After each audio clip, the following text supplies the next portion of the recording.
Naskah Cerita Pusaka dari Merapi. Channel Ngapak, Puisi dan Syair, Naskah Cerita Pusaka dari Merapi.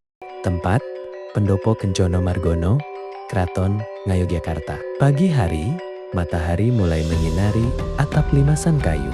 Panggung dihiasi dengan ukiran kayu halus dan kain batik motif parang rusak. Ratu Harijaningrat duduk di kursi kayu sedang melihat buku naskah kuno. Pangeran Sudarsono masuk dengan langkah santai.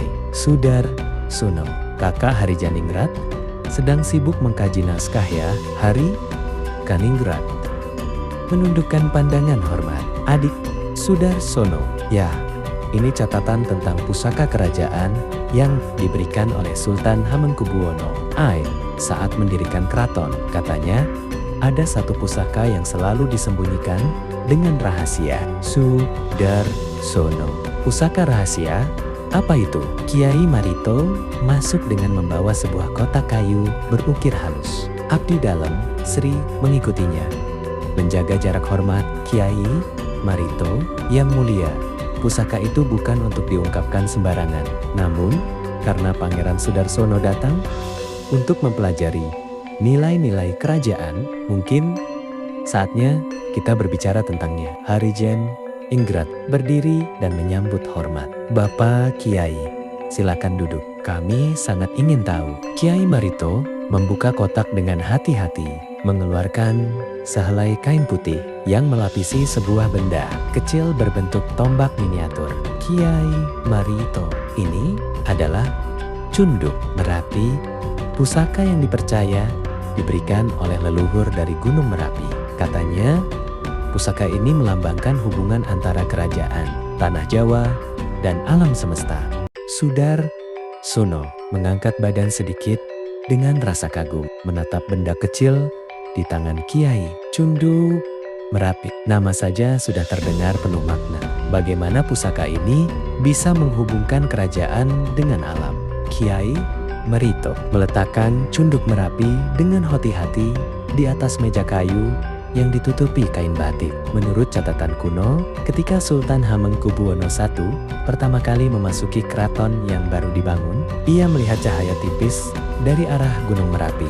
Di tempat cahaya itu jatuh, ditemukan benda ini diselimuti dedaunan dan pasir vulkanik. Harijaningrat, ayahanda pernah menjelaskan, setiap butir pasir di pusaka ini melambangkan rakyat Jawa yang kita layani. Sedangkan bentuk tombaknya adalah simbol tanggung jawab kerajaan untuk menjaga keseimbangan.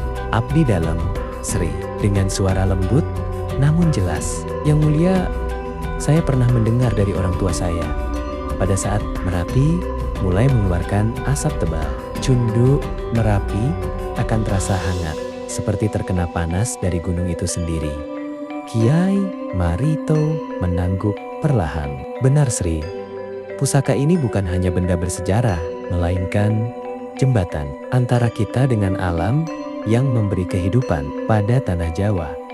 Itulah mengapa ia harus selalu dijaga dengan baik. Bukan karena kerahasiaan semata, tapi karena tanggung jawab yang melekat padanya. Sudarsono menundukkan pandangan dengan rasa hormat. Sekarang saya mengerti mengapa Anda bilang tidak bisa diungkapkan sembarangan. Ini bukan hanya pusaka kerajaan, tapi pusaka bagi seluruh rakyat. Harijaningrat menatap Cunduk Merapi dengan tatapan penuh penghargaan. Betul, adik, dan mungkin inilah alasan mengapa kita harus mempelajari sejarahnya dengan sungguh-sungguh, agar kita bisa meneruskan tugas menjaga hubungan yang sakral ini. Matahari semakin tinggi, sinarnya menerangi permukaan Cunduk Merapi yang sedikit berkilau. Sementara angin lembut menghembuskan kain batik yang menghiasi dinding pendopo.